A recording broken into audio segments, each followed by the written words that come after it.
Malta għandha l-possibilità li tinvesti fis-Serbja f'diversi oqsma, hekk kif diġà jeżistu oqsma fejn iż-żewġ pajjiżi jistgħu jikkoperaw. Dan qalu l-Prim Ministru Joseph Muscat fl-laqgħa li kellu mal-Prim Ministru tas-Serbja Aleksandar Vučić f'Belgrad fejn huma tkellmu dwar relazzjoni eqreb bejn Malta u s-Serbja. I think there are occasions of mutual benefit between the two countries. We look forward to having the opportunity also to invest in your country.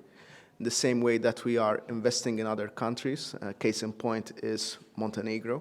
That is something that we are looking forward to do as a state with our state-owned companies and with our international partners such as our Chinese partners. Iż-żewġ mexxejja qablu li l-Ministri tal-Enerġija rispettivi jiltaqgħu u jitkellmu dwar kif tista' ssir kooperazzjoni.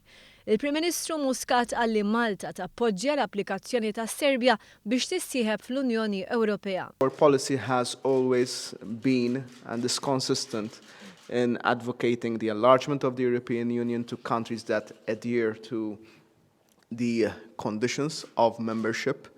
Il-Prim Ministru Malti qal li dan jista' jsir ukoll permezz tal-Presidenza Ewropea f'Malta. We can make the Maltese presidency of the European Union this time next year meaningful to Serbia's aspirations for membership to the European Union. Dan fil-waqt li l-Prim Ministru Aleksandar Vučić qal li jara f'Malta pajjiż ħabib tas-Serbja u li għandu aspettattivi pożittivi ħafna għal meta pajjiżna ikollu il-Presidenza.